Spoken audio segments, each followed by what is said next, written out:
Hello दोस्तों, welcome to my channel. और आज हम इस वीडियो में जिस टॉपिक को डिस्कस करने जा रहे हैं वह है इंटरनेशनल ट्रेड। आपने NCERT fundamentals of human geography जरूर उसका चैप्टर 9 पढ़ा होगा और उसमें अच्छे से मेंशन किया हुआ है कि ट्रेड क्या है, इंटरनेशनल ट्रेड क्या है and why trade is required. तो आज हम यही डिस्कस करेंगे इस वीडियो में कि ट्रेड क्या है और ट्रेड क्यों जरूरी है। तो इन सारी चीजों को डिस्कस करने के लिए आइए इस वीडियो को शुरू करते हैं। तो सबसे पहले अगर बात की जाए कि ट्रेड क्या है या व्यापार क्या है, तो आप देख करके समझ सकते हैं स्क्रीन पर कि ये दो या दो से अधिक कंट्रीज के बीच में गुड और सर्विसेज का एक्सचेंज है। मतलब जब दो या दो से अधिक कंट्रीज के बीच में किसी भी प्रकार की वस्तुओं और सेवाओं का आदान प्रदान होता है तो उसको ही व्यापार कहा जाता है। और ये कैसे होता है? ये होता है वॉलंटरी, मतलब ऐच्छिक होता है। तो इच्छा से, सहमति से दो कंट्रीज आपस में आदान प्रदान करते हैं। तो यहाँ पर हम इंटरनेशनल ट्रेड की बात करेंगे, इसलिए हम कंट्रीज की बात कर रहे हैं। लेकिन ट्रेड नॉर्मली दो लोगों के बीच में भी हो सकता है, दो ऑर्गेनाइजेशन के बीच में हो सकता है, दो कंपनीज के बीच में हो सकता है, या दो कंट्रीज के बीच में हो सकता है। तो ट्रेड किसी के बीच में भी हो सकता है, जिसमें से एक जो होता है वो सेलर होता है और एक होता है दूसरा जो होता है वो बायर होता है। मतलब एक खरीदने वाला होता है, एक बेचने वाला होता है। तो जो खरीदने वाला होता है उसको बोला जाता है इंपोर्टर, या जिसको बोलते हैं आयात करता, और जो बेचने वाला होता है उसको बोलते हैं एक्सपोर्टर या निर्यात करता। तो इंपोर्ट और एक्सपोर्ट, आयात और निर्यात व्यापार के दो महत्वपूर्ण पहलू हैं और इन्हीं दोनों प्रक्रियाओं से व्यापार जो होता है वो आपका चलता है। तो इंपोर्ट एंड एक्सपोर्ट दो कॉमन प्रैक्टिस हैं। अब ट्रेड जो होता है ये डोमेस्टिक भी हो सकता है और ये इंटरनेशनल भी हो सकता है। डोमेस्टिक का मतलब क्या है कि देश के अंदर ही जब व्यापार हो, जैसे उत्तर प्रदेश के बीच में और बिहार के बीच में कोई व्यापार हो तो ये कैसा हो गया? डोमेस्टिक ट्रेड हो गया। लेकिन अगर इंडिया और यूएसए के बीच में कोई ट्रेड हो तो ये क्या हो गया? ये इंटरनेशनल ट्रेड हो गया। तो ये एक कंट्री का दूसरी कंट्री के साथ हो सकता है या एक कंट्री का कई सारी कंट्रीज के साथ भी हो सकता है। तो ये इस तरह से आप समझ सकते हैं कि ट्रेड जब इंटरनेशनल होता है तो कैसे हो जाता है? ये क्रॉस बॉर्डर फिनोमेना हो जाता है। मतलब दो देशों की सीमाओं के बीच वस्तुओं और सेवाओं का आदान प्रदान होता है। आप यहाँ पर देख सकते हैं इस इमेज में, ये एक ओशन है और ये शिप हैं जो कि कार्गोज को लेकर के जा रही हैं कहीं पर किसी दूसरी कंपनी में कंट्री में ट्रांसपोर्ट करने के लिए। तो ट्रांसपोर्टेशन बहुत इंपॉर्टेंट मैकेनिज्म है ट्रेड का। और ट्रांसपोर्टेशन कॉस्ट जो होती है जितनी कम होती है, ट्रेड में प्रॉफिट हमेशा उतना ही ज्यादा होता है। तो ये एकदम नॉर्मल सी बात थी किसके? ट्रेड के बारे में। अब आइए देखते हैं कि जो ट्रेड है वो इतना जरूरी क्यों है। और ऐसे बहुत सारे क्वेश्चन एग्जाम में पूछे जाते हैं कि why international trade is required in today's world, explain. तो आइए देखते हैं। अब जो क्वेश्चन है वो ये है कि ये जो अंतरराष्ट्रीय व्यापार है, मतलब दो देशों के बीच में जो व्यापार हो रहा है वो जरूरी क्यों है। तो इसके जवाब को मैंने यहाँ पर पॉइंट आउट किया हुआ है। तो सबसे पहला जो प्रोमिनेंट रीजन है इसके पीछे कि इसकी जरूरत क्यों है, वो है due to existing areal differentiations. Areal differentiation बहुत डिबेटेबल टॉपिक रहा है ज्योग्राफी में। तो आप इसको पढ़िएगा कि एरियल डिफरेंशिएशन का कॉन्सेप्ट किसने दिया था, एग्जाम में पूछा भी जाता है। तो जो ये इंटरनेशनल ट्रेड है सबसे पहले इन्हीं एरियल डिफरेंशिएशन के कारण से होता है। एरियल डिफरेंशिएशन बताने का मतलब ये है कि जो विश्व की सारे देश हैं, जो विश्व की अनेक जगहें हैं, वहां पर सभी जगहों पर संसाधन एक तरीके से नहीं है, उनके बीच में अंतर है। एरियाज के बीच में डिफरेंसेस एग्जिस्ट करता है इन टर्म्स ऑफ रिसोर्सेस। कोई रिसोर्स है जो किसी पर्टिकुलर मतलब कोई रीजन है जो किसी पर्टिकुलर रिसोर्स से बहुत ब्लेस्ड है, और कोई दूसरा रीजन है जहां पर किसी रिसोर्स की बहुत स्कैर्सिटी है। लेकिन डेवलपमेंट सबको करना है, सारे रीजन्स को अपनी ग्रोथ और डेवलपमेंट करनी है। तो उनको क्या चाहिए? जो रिसोर्स नहीं है उसको वो मंगाते हैं, कहीं से इंपोर्ट करते हैं। तो प्रेजेंस ऑफ रिसोर्सेज जो है वो सब जगह एक नहीं है, डिफरेंसेस एग्जिस्ट करते हैं इन टर्म्स ऑफ रिसोर्सेस। जिससे डेवलपमेंट जो है वो रुक सकता है। अगर रिसोर्स नहीं है तो डेवलपमेंट को बरकरार रखने के लिए, ह्यूमन डेवलपमेंट और रीजनल डेवलपमेंट को चालू रखने के लिए रिसोर्सेस की जरूरत होती है।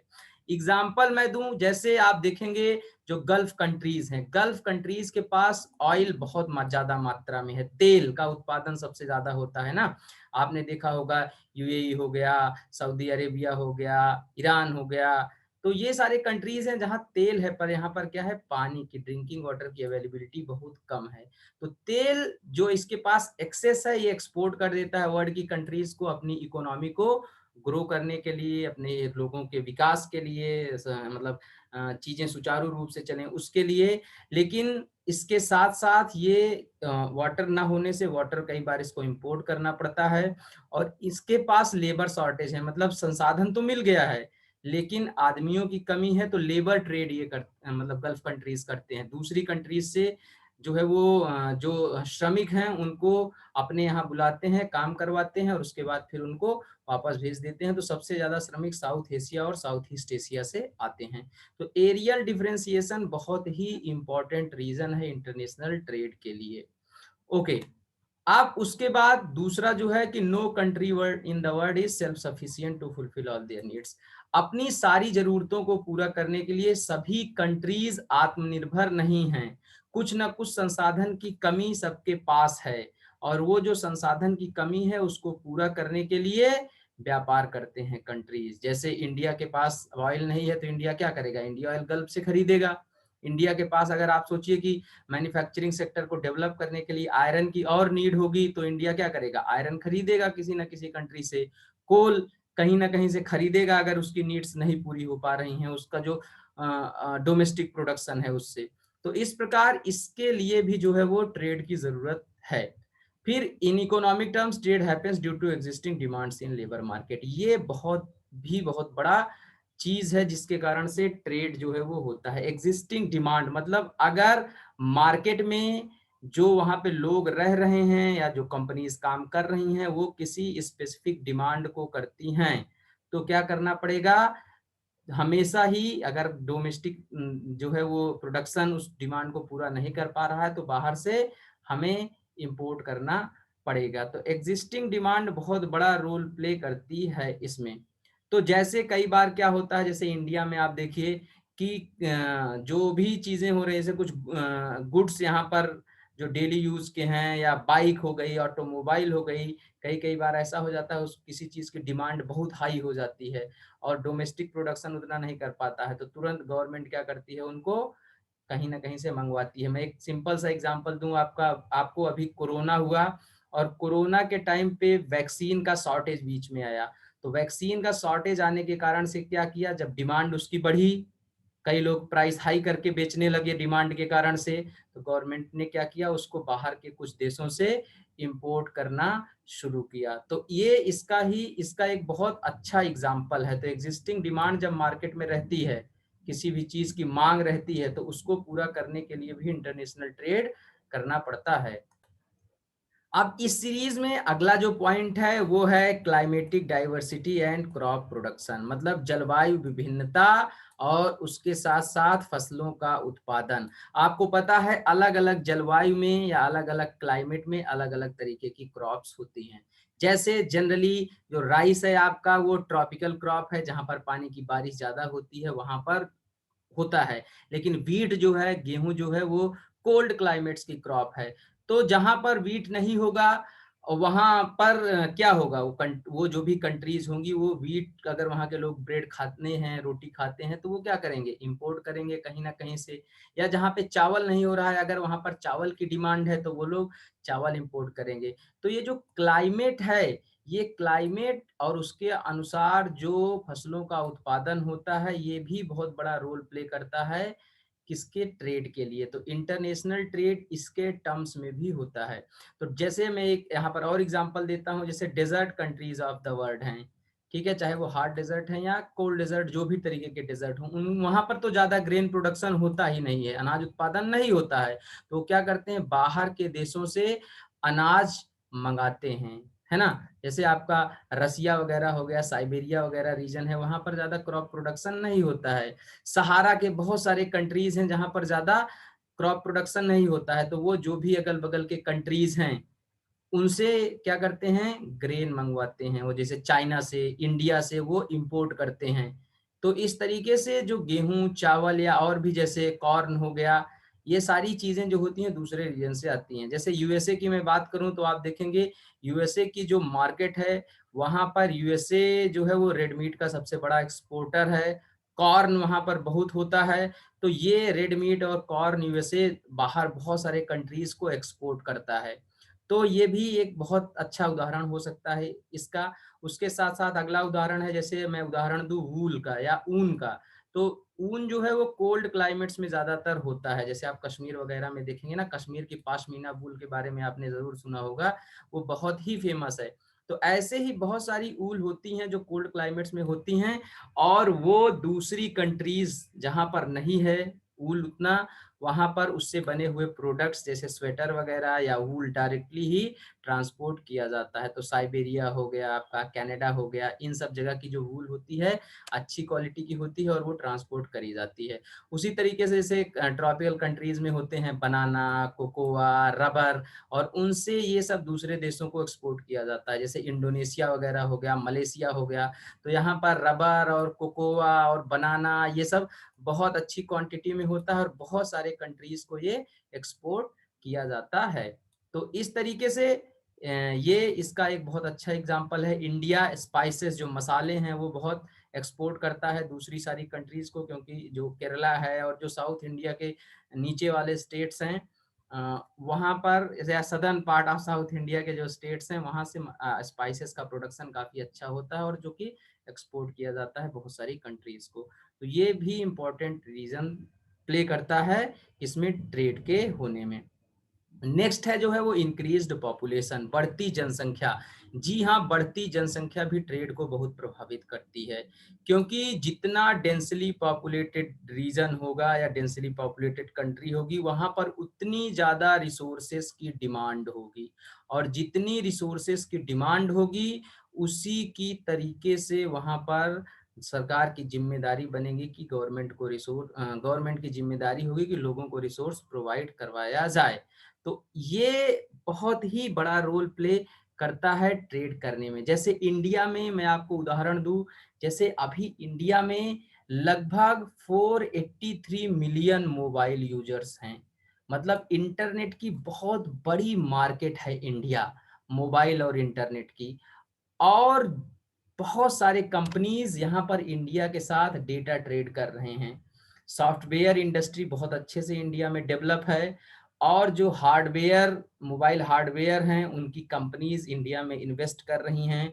उसके साथ साथ इंटरनेट सर्विस प्रोवाइडर्स इंडिया में इन्वेस्ट करना चाहते हैं।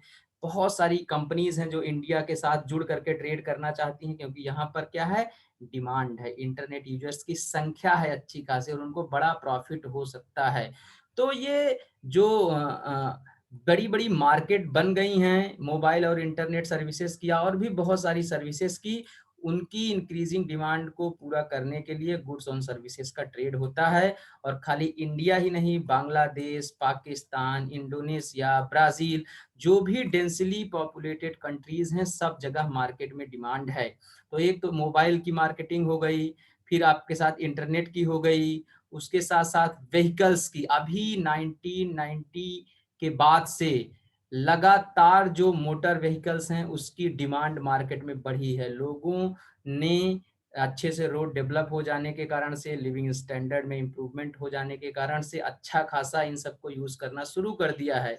तो इन सब का ट्रेड बहुत ही अच्छे तरीके से होने के लिए, लोगों की डिमांड को पूरी करने के लिए इंटरनेशनल ट्रेड होता है। ओके, अब आइए अगला पॉइंट देखते हैं।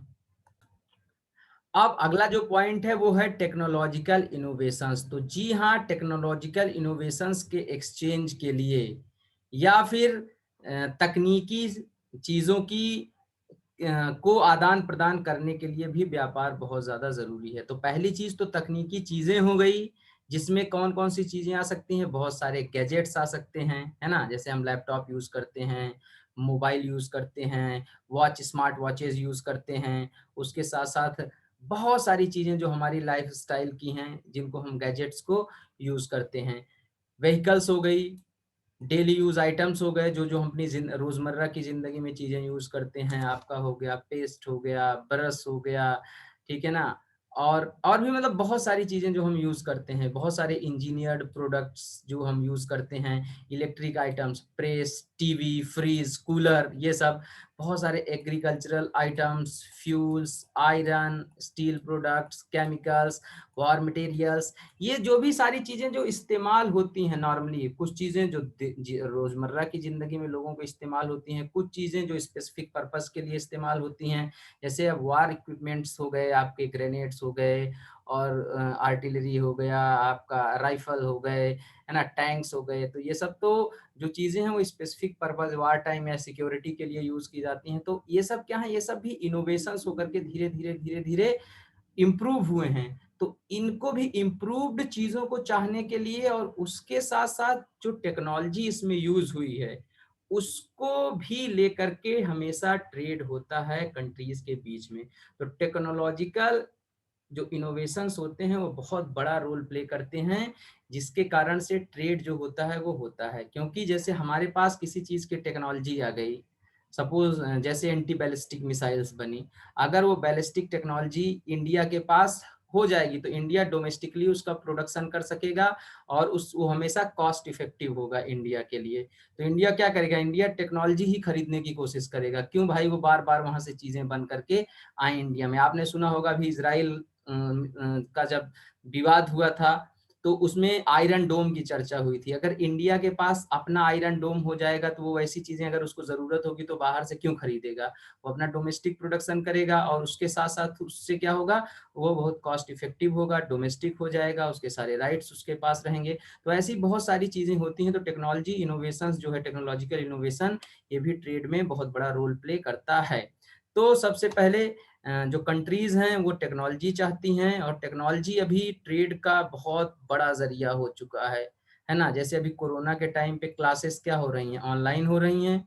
तो ऑनलाइन जो क्लासेस हो रही हैं उसके लिए हमें टेक्नोलॉजी चाहिए, मतलब हमें एटलीस्ट पढ़ाने के लिए लैपटॉप या अच्छा मोबाइल चाहिए, उसके साथ-साथ लिखने के लिए पैड चाहिए और बहुत सारी माउस चाहिए या हमें जो माइक्रोफ़ोन है वो चाहिए। तो ये सारी चीज़ें क्या हैं, ये टेक्नोलॉजिकल इनोवेशंस हैं और इस ये भी जो है वो ज़रूरी हैं, इनसे भी ट्रेड जो होता है वो बढ़ता है हमेशा। सर्विस सेक्टर जहाँ पर स्ट्रॉन्ग होता है, हमेशा उस कंट्री का डेवलपमेंट ज़्यादा होता है। सर्विस सेक्टर के ट्रेड से सबसे ज़्यादा ही प्रॉफ़िट होती है, ठीक है? जैसे इंडिया में सॉफ्टवेयर इंडस्ट्री बहुत अच्छे से डेवलप है, तो इंडिया में बैंगलोर सेंटर है सॉफ्टवेयर का, तो इस तरह से इंडिया सॉफ्टवेयर से का बहुत अच्छा ट्रेड कर सकता है। यूएसए में डिफेंस इंडस्ट्री अच्छे से डेवलप है, यूरोपियन कंट्रीज़ में भी डिफेंस इंडस्ट्री डेवलप है। आपको पता है यूएसए, रसिया, चाइना, फ्रांस, ये सब वर्ल्ड के सबसे बड़े आर्म्स एक्सपोर्टर हैं। एक्सपोर्ट किसको करते हैं? सऊदी अरेबिया को करते हैं, इंडिया को करते हैं और बहुत सारी ऐसी कंट्रीज़ हैं जिनको करते हैं। Saudi Arabia largest importer of the arms है। तो इस तरीके से आप देख सकते हैं टेक्नोलॉजिकल इनोवेशन ट्रेड में बहुत बड़ा रोल प्ले करते हैं। हर कंट्री चाहता है कि उसके पास लेटेस्ट टेक्नोलॉजी हो जिसको वो अलग-अलग चीज़ों में यूज़ कर सके। अभी आपने आर्टिफिशियल इंटेलिजेंस सुना होगा कि हमने ताली बजा दिया, फट से दरवाज़ा खुल गया। हमने बोला एलेक्सा सिंग अ सॉन्ग तो गाना बजने लगा। तो ऐसे ही ये सारी चीज़ें जो है वो ट्रेड को हमेशा बढ़ाती हैं। और ये ज़रूरतें भी हैं, ये ट्रेड होना मतलब ये एक ज़रूरत भी जो है वो है कि इससे ट्रेड हो, इनके लिए ट्रेड ज़रूरी है कि टेक्नोलॉजी सबके पास पहुँचे। और फिर जो अगला पॉइंट है वो है ह्यूमन डेवलपमेंट, आदमी के विकास के लिए, आदमी की ज़रूरतों को पूरा करने के लिए, ज़िंदगी को सहज बनाने के लिए ट्रेड का होना ज़रूरी है। फिर रीजनल डेवलपमेंट और उसके साथ-साथ जिस भी रीजन में चीज़ें हो रही हैं या किसी भी रीजन को, किसी भी देश के विकास के लिए, उसकी अर्थव्यवस्था के विकास के लिए भी ट्रेड बहुत ज़रूरी है। अब भाई लाख के इंडिया में व्हीकल्स का जो है वो प्रोडक्शन हो जाए, बहुत सारी गाड़ियाँ बन जाएँ, लेकिन अगर तेल नहीं है तो कैसे चलेंगी गाड़ियाँ? बनने का कोई फ़ायदा है क्या? नहीं। तो तेल उसके लिए चाहिए तो तेल इंडिया क्या करेगा? इम्पोर्ट करेगा। और जब इंडिया में ऑयल का इंपोर्ट हो गया, अब गाड़ियां चलने लगी तो क्या होगा, ट्रांसपोर्टेशन जो होगा वो इजी हो जाएगा, फास्ट हो जाएगा।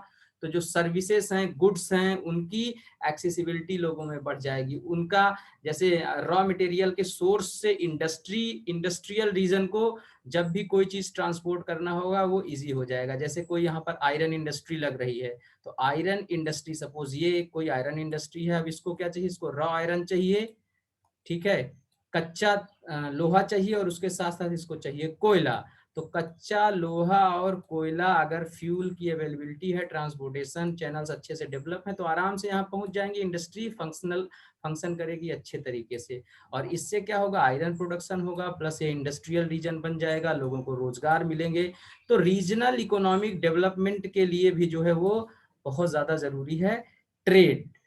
फिर ट्रेड बायलेटरल रिलेशन, दो देशों के बीच में अच्छे संबंध स्थापित हों, उसके लिए भी व्यापारिक संबंध का होना जरूरी है। जब आदान प्रदान करेंगे चीजों का तो एक दूसरे में क्या होंगी, बातचीत होंगी, और बहुत सारे पहलुओं पर वो मिलकर के साथ आ सकते हैं। और इसके साथ लास्ट पॉइंट है वो है इंटरनेशनल कॉपरेशन।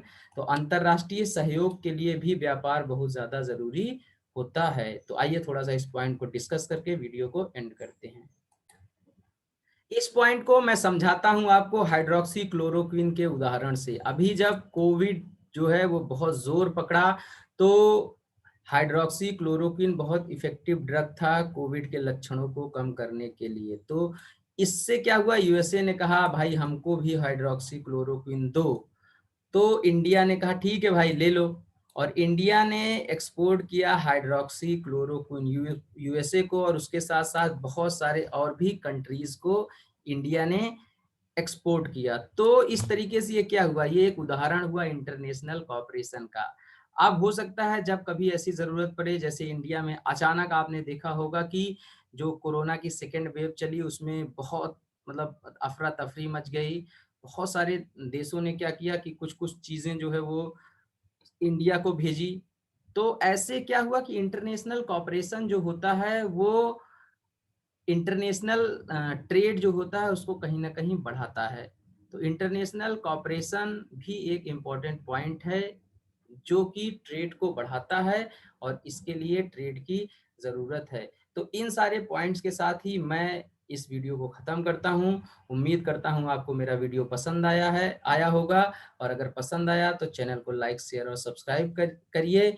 मिलते हैं अगले वीडियो में कुछ नई चीजों, कुछ नए कॉन्सेप्ट्स के साथ। Thank you very much for being with me and being with अविरल धारा, ज्योग्राफी विद अम्बेश JNU।